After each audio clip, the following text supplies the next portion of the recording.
नमस्कार, जनसत्ता में आपका स्वागत है। मैं उपेंद्र कुमार और आपके लिए लेकर आया हूं इस वक्त की ताज़ा और बड़ी खबरें। कोरोना की तीसरी लहर के बीच आज वित्त मंत्री निर्मला सीतारमण आम बजट पेश कर रही हैं। महामारी के दौरान लोगों की जिंदगी भी बदली है और ज़रूरतें भी। ऐसे में इस बजट से उम्मीद भी अलग ही है।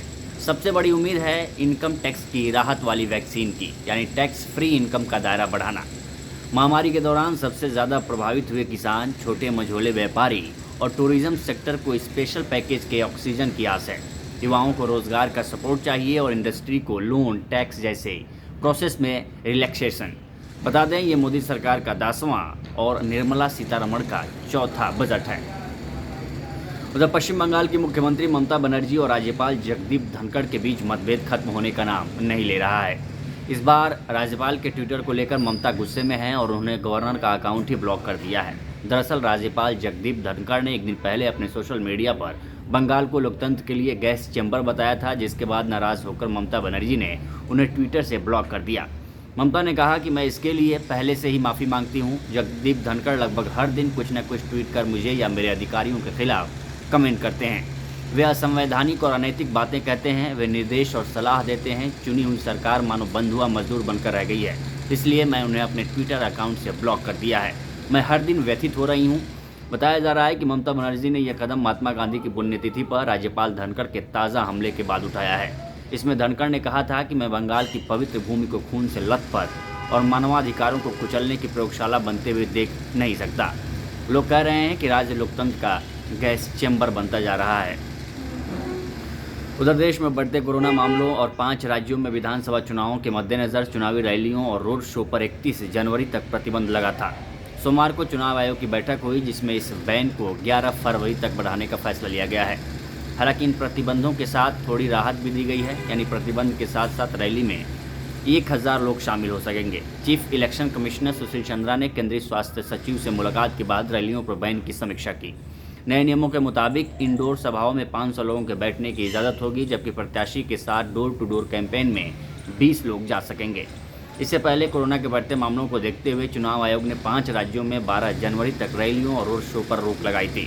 हालांकि फिर इसे बढ़ाकर 31 जनवरी तक कर दिया गया था। बता दें, 8 जनवरी को चुनाव की तारीखों के ऐलान के बाद 15 जनवरी को चुनाव आयोग ने बड़ी रैलियों और सभाओं पर प्रतिबंध लगा दिया था, जिसे 12 जनवरी को दोबारा बढ़ाया गया था। अब 31 जनवरी को दोबारा बढ़ाकर इसे 11 फरवरी तक कर दिया गया है, लेकिन इसमें छूट बढ़ा दी गई है। उधर यूक्रेन और रूस के बीच जंग की आशंका बनी हुई है। ब्रिटेन, अमेरिका और नाटो देश रूस पर दबाव बना रहे हैं कि वे यूक्रेन पर हमले के इरादे को छोड़ दे। इस बीच ब्रिटेन के प्रधानमंत्री बोरिस जॉनसन ने मंगलवार को यूक्रेन विजिट पर जाने का फैसला किया है। रूस यूक्रेन विवाद के बीच किसी राष्ट्रीय अध्यक्ष का यह पहला कीव दौरा होगा।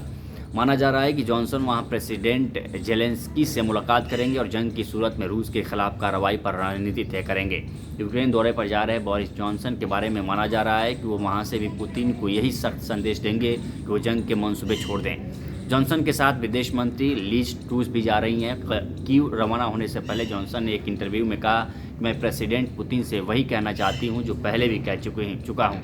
उनके लिए अब भी मौका है कि वो कदम पीछे खींच लें। अगर रूस ने 2014 की गलती दोहराई तो दुनिया के लिए भी इसके बहुत खतरनाक नतीजे होंगे। खुद रूस भी इससे बच नहीं पाएगा। यूक्रेन के लोग जान दे देंगे, लेकिन वो रूस के आगे झुकेंगे नहीं।